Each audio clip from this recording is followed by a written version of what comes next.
Today, we're gonna take our kettle corn to the next level. So let's get popping.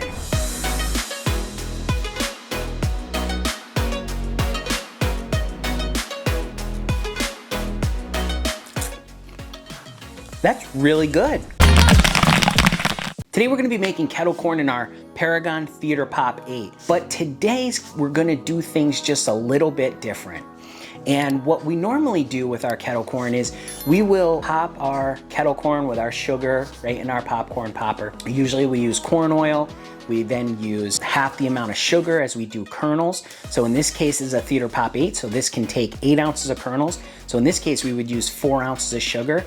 And then after it pops and comes out, that's when we would sprinkle it with our salt. Today we're gonna be doing something a little different. There was a couple people that messaged us and said, have you ever mixed the salt right into your sugar when you add it? And that's what they do. So we figured we'd give it a try and see how it is. I'm not exactly sure how much salt we're gonna be adding. I might make that decision right before we add it, but we'll see how that goes. And also to take this up a notch, we're gonna be using Buttery Goodness oil as our oil instead of corn oil. This is the Paragon Buttery Goodness popcorn oil. This is a topping oil and a popping oil, meaning you can just put it right on top of your popcorn after it's done, but you can also pop with it, and that's what we're gonna do today. And we're hoping this is gonna add another layer of flavors to our kettle corn, like a sweet buttery kind of flavor to it. So we're really excited to try that. So let's get our popcorn popper, let's start to heat it up. We're gonna turn it on, get it heated up. And while that's happening, we're gonna get our oil ready, and we're also going to get our kernels ready. This is a theater style popcorn popper that takes 8 ounces, as I mentioned.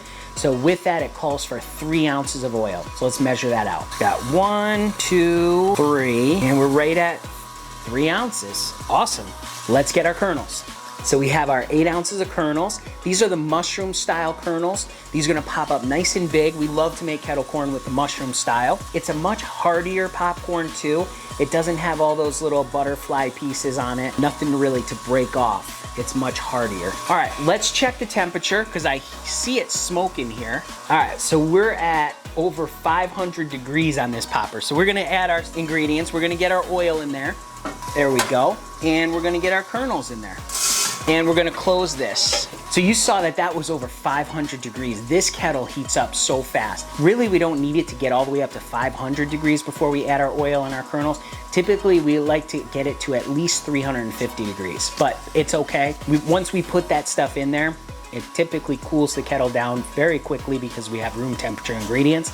It'll heat back up, and then it'll get those kernels popping. While that's happening, let's get our sugar salt mixture ready. I already measured out a 1/2 cup of sugar. This is a 1 cup, so I just filled it halfway. And now we're gonna get our salt. I'm thinking a 1/2 teaspoon of salt.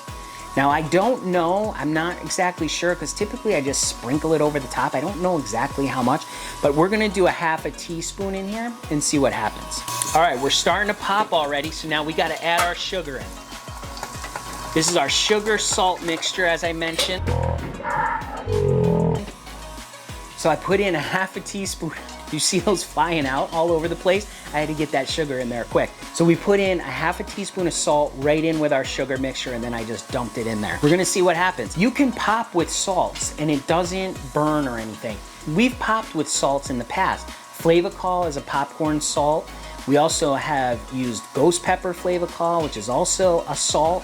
And you can put that right in the kettle. So this should work. We'll see what happens. I'm not exactly sure if we added enough salt, but we'll find out. Just a reminder, down in the description is a link to the Popcorn Genius recipe book. You can download that absolutely free today. So go ahead and check that out. It's really starting to pop now. It sounds really, really good. Now what we're gonna do is I'm gonna taste this before it totally cools down to see if I can taste the saltiness to it.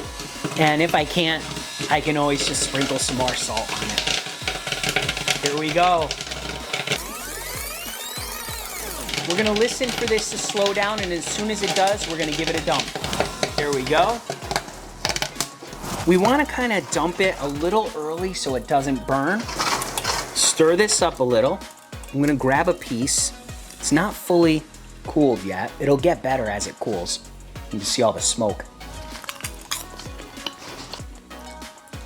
can taste the salt. Wow, that's really good. It's sweet and salty, and I think actually we got the right amount of salt on that. That's really good. Let me try another piece.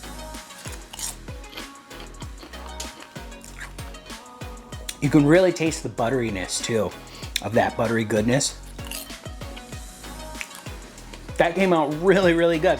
It's interesting how you could take a classic recipe like kettle corn, where there have been millions and millions and millions of bags of kettle corn sold, a very simple recipe, and enhance it just a little bit by making a few modifications and take it to the next level. We just added a little bit of salt in with our sugar before we popped it, and we added buttery goodness oil to it, and it makes such a great, great flavor. So remember, in life and with popcorn, you just gotta get out there and get popping.